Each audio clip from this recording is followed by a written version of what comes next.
Kak Winda berkongsi dalam rancangan Misteri Jam 12. Assalamualaikum kepada semua pendengar Ria 897. Selamat tengah malam. Nama saya Harwinda. Ingin saya berkongsi peristiwa tentang duit hilang. Pada mulanya kerja ingatkan pembantu rumah, ingatkan anak-anak, sampai bergaduh kita satu rumah. Pembantu rumah saya ni memang Casey memang tidak bersalah dalam hal ini. Tapi itulah, kalau dah tak ada siapa kita nak tuduh, balik-balik orang dalam rumah yang akan menjadi mangsa tuduhan.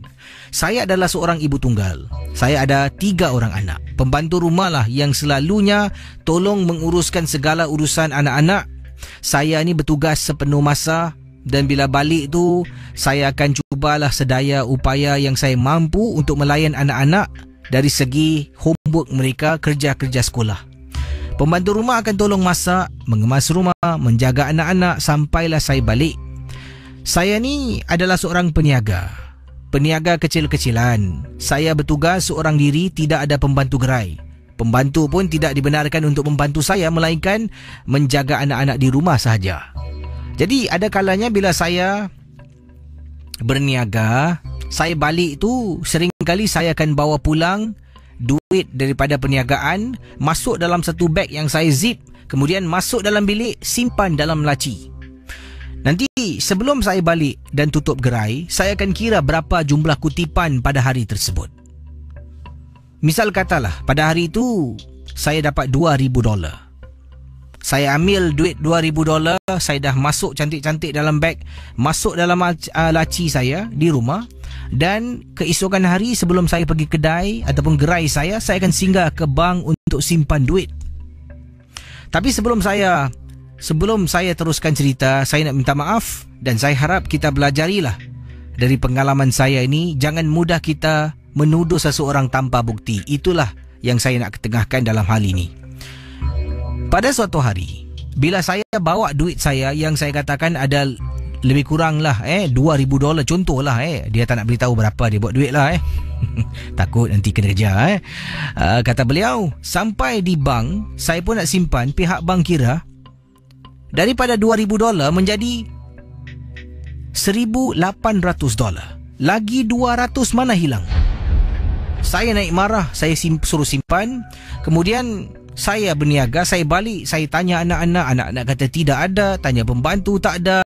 Saya sampai kata pembantu rumah, kalau tak nak mengaku juga saya akan hantar balik. Kata bukan saya bu, bukan saya. Saya pun berbelah bagi sebenarnya, percaya ataupun tidak, sebab pembantu saya ni dah 2 tahun bersama dengan saya. Akhirnya Casey, dipendekkan cerita, setelah perhubungan saya dengan anak-anak dengan pembantu semakin renggang, pembantulah yang telah pun membantu saya sebenarnya. Dalam keadaan dia solat malam, solat hajat Casey pada suatu malam, setelah duit saya untuk beberapa hari hilang. Saya menjadi marah sampai tuduh pembantu solat hajat tanpa saya diberitahu. Kemudian setelah beberapa kali pembantu solat, pembantu beritahu saya pada suatu hari, "Ibu, bisa kita berbicara sebentar enggak?" tanya pembantu saya. Saya pun sebenarnya dalam tahap menyampah dan malas nak layan. "Cakap apa?" "Sebentar bu, ini tentang duit ibu." Terus saya kata, "Kamu ambil ya?" "Bukan bu. Boleh tak, anak-anak belum balik sekolah, saya dengan pembantu duduk dekat ruang tamu." Pembantu beritahu saya, sejak beberapa hari yang lalu dia solat hajat. Nak tahu siapa yang mencuri, bagaimana duit boleh hilang. Pada suatu malam, setelah beberapa kali solat hajat, habis saja solat, dah nak tidur balik ni, pembantu rumah dengar bunyi sesuatu, seperti ada orang berjalan. Kata dia, bila saya tolak pintu, saya nampak ada anak kecil sangat masuk ke dalam kamar tidur. Di mana kamar tidur tu kamar tidur saya, iaitu kamar tidur, dan anak-anak masih berada di dalam bilik tidur mereka. Pembantu memberitahu saya, kemungkinan besar duit ibu dicuri toyol. Saya ketawa Casey. Saya kata dengan dia, "Kamu fikir aku mau percaya sama kamu curi toyol?" dan terus saya keluar. Bila berada di gerai saya terfikir apa yang dikata oleh pembantu mungkin benar. Benda-benda yang tak masuk akal ni lah ada kalanya jawapan yang sebenar-benarnya. Jadi saya pun berurusan dengan seseorang. Saya kata ada duit hilang, pembantu kata ada toyol. Senang kalau kau nak tangkap toyol, senang kalau kau nak tengok. Orang tu nasihatkan saya, Casey, supaya beli kacang hijau, beli pisau lipat. Ada juga benda-benda yang lain lah yang disebutkan di sini. Letakkan kacang hijau, pisau lipat dekat duit yang mana saya letak dalam laci tu, dan biarkan bila si toyol tu datang, nampak kacang hijau, pisau lipat dan benda-benda yang lain disebutkan di sini, dia akan sibuk bermain dengan bahan-bahan tersebut sampai dia lupa nak ambil duit.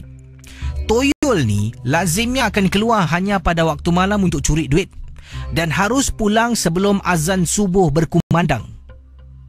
Jadi bila azan subuh nak berkumandang, dia akan balik ke rumah tuannya. Tuannya akan marah dia kerana tak curi duit. Malah dia akan ke tempat yang lain sebabnya tuan dah tahu rahsia dah bocor. Saya buat, Casey. Walaupun saya tak nampak toyol tu datang, saya buat. Letaklah tu barang yang disebutkan di sinilah. Pendengar Ria 897. Mungkin ramai tak percaya, entah benar ataupun tidak. Setelah kejadian malam tu, saya secara jujur tak nampak toyol ni, tak rasakan dia datang. Tapi setelah itu, duit-duit yang saya simpan tidak hilang lagi. Malah apa yang dikatakan oleh pembantu rumah dengan seorang teman kenalan yang suruh saya berbuat demikian benar-benar mujarab. Saya berjumpa dengan pembantu rumah. Saya mohon maaf pada dia kerana menuduh.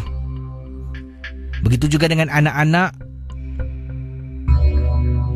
Sekarang saya baru faham, benda-benda ni memang benar-benar wujud. Apabila kita ni ambil sikap sambil lewa dan tak nak percaya tentang kewujudan jin, malaikat, kita dah salah, Casey. Terima kasih dan selamat tengah malam.